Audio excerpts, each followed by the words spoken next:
সারাদিনের খবর নিয়ে আমাদের নিয়মিত আয়োজন আজ সারাদিন, সঙ্গে আছি ইমদাদুল হক।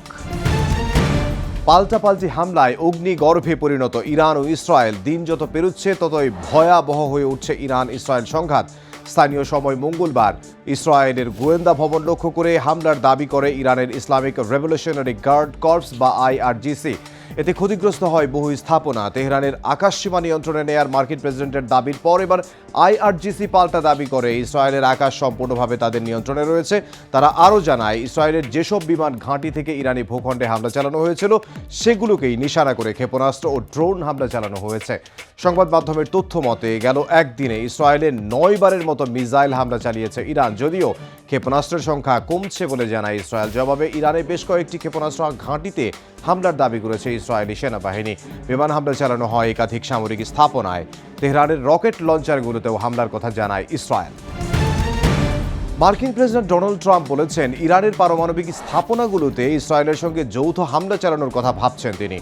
বিশেষ করে ফোর্দোর মতো গুরুত্বপূর্ণ পরমাণু স্থাপনাগুলো হামলার লক্ষ্যবস্তু হতে পারে। এর আগে ইরানের আকাশসীমা পুরোপুরি নিয়ন্ত্রণে নেয়ার দাবি করেন ট্রাম্প। ট্রুথ সোশ্যালে এক পোস্টে তিনি দাবি করেন, তেহরানকে নিঃশর্ত আত্মসমর্পণ করতে হবে। এমনকি তিনি এও জানান, ইরানের সর্বোচ্চ ধর্মীয় নেতা কোথায় লুকিয়ে আছেন তাও যুক্তরাষ্ট্র জানে, তবে আপাতত তাকে হত্যার কোনো পরিকল্পনা নেই বলে জানান ট্রাম্প।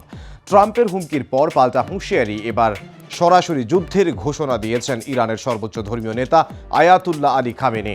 সামাজিক যোগাযোগ মাধ্যমে তিনি জানান, যুদ্ধ কেবল শুরু। চলমান সংঘাতের মধ্যে জেরুজালেম ও তেল আবিবে মার্কিন দূতাবাস বন্ধ ঘোষণা করা হয়েছে। মার্কিন কর্মীদের ঘরে অবস্থান করতে বলা হয়েছে। বেন গুরিয়ন বিমানবন্দর, সমুদ্রবন্দর বন্ধ এবং শুধুমাত্র জর্ডান সীমান্ত খোলা রয়েছে বলে জানায় দূতাবাস। ইসরায়েলের সঙ্গে যুদ্ধে একে একে প্রায় সব মিত্র হারিয়ে এখন কার্যত একাই লড়ে যাচ্ছে ইরান। পরপর বেশ কয়েকজন সামরিক পরামর্শদাতা হারিয়েছেন ইরানের সর্বোচ্চ ধর্মীয় নেতা আয়াতুল্লাহ আলী খামেনি। তবে বিশ্লেষকরা বলছেন, যতই বাধা বিপত্তি থাকুক, খামেনি এখনও তার আদর্শ ও ক্ষমতা ধরে রাখতেই লড়াই করে যাচ্ছেন। ইরানের সঙ্গে যুদ্ধে জড়িয়ে অর্থনৈতিক সংকটের মুখে পড়েছে ইসরায়েল। শুধুমাত্র ক্ষেপণাস্ত্র প্রতিরক্ষা ব্যবস্থায় প্রতি রাতে ইসরায়েলের খরচ প্রায় 28,50,00,000 মার্কিন ডলার। যুদ্ধের প্রথম 48 ঘন্টাতেই খরচ হয়ে গেছে প্রায় $150 কোটি। সামরিক বিশ্লেষকরা বলছেন, এই যুদ্ধের কারণে মারাত্মকভাবে প্রভাব পড়তে পারে ইসরায়েলের অর্থনীতিতে। ইরান ইসরায়েল যুদ্ধের জেরে বিশ্ববাজারে আরেক দফায় বেড়েছে অপরিশোধিত জ্বালানি তেলের দাম। টালমাটাল পরিস্থিতিতে পতনের মুখে পড়েছে মার্কিন শেয়ার বাজার। এর আগেই হরমুজ প্রণালী দিয়ে পরিবহন বিঘ্ন হওয়ার শঙ্কায় তেলের দাম আরও বাড়ার আশঙ্কা করা হচ্ছে। তবে চলমান সংঘর্ষের কারণে তেল উৎপাদনে কোনো ক্ষতি হয়নি বলে জানাচ্ছে ব্রিটিশ বার্তা সংস্থা রয়টার্স।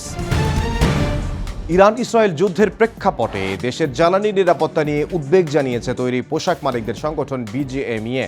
সংগঠনটির সভাপতি বলছেন, নিরবচ্ছিন্ন জ্বালানি সরবরাহে সরকারের সুনির্দিষ্ট কোনো পরিকল্পনা নেই। গ্যাস উত্তোলনেও নেই কাঙ্ক্ষিত গতি। প্রস্তাবিত বাজেটকে হতাশার বাজেট বলে সমালোচনা করেছেন অর্থনীতিবিদরা। বিনিয়োগ না বাড়ালে কর্মসংস্থান বাড়বে না বলেও মত তাদের। জুলাইয়ের মধ্যেই সনদ তৈরি করতে যায় জাতীয় ঐকমত্য কমিশন। দ্রুত কাজ শেষ করতে রাজনৈতিক দলগুলোর সহযোগিতা চেয়েছেন কমিশনের সহসভাপতি অধ্যাপক ডক্টর আলী রিয়াজ। সংবিধান সংস্কার কমিশনের প্রাথমিক পর্যায়ের আলোচনায় বিকল্প প্রস্তাব এসেছে, সেগুলো নিয়েও আলোচনা হচ্ছে। দ্বিতীয় দিনের অমীমাংসিত আলোচনা ছাড়াও রাষ্ট্রপতি নির্বাচন, জেলা সমন্বয় কাউন্সিল ও জাতীয় সাংবিধানিক কাউন্সিল নিয়ে আলোচনা হয়েছে।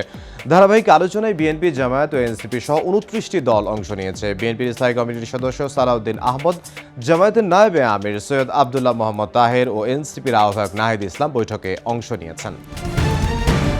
লন্ডন থেকে দেশে ফিরে মায়ের নামে বরাদ্দকৃত গুলশানের বাড়িতেই উঠছেন তারেক রহমান। বেগম খালেদা জিয়ার ভাড়া বাসা ফিরোজার পাশের এই বাড়িতেই সপরিবারে ওঠার কথা রয়েছে তারেক রহমানের। বৃহস্পতিবারের মধ্যে সরকারি চাকরির সংশোধন অধ্যাদেশ বাতিল না হলে রোববার থেকে কঠোর কর্মসূচির ঘোষণা দিয়েছে সচিবালয় কর্মকর্তা কর্মচারী ঐক্য ফোরাম। দাবি আদায়ে আজও সচিবালয়ে বিভিন্ন ভবনের সামনে বিক্ষোভ করে সংগঠনটি। এই ছিল আজ সারাদিনে। দেখা হবে আগামীকাল।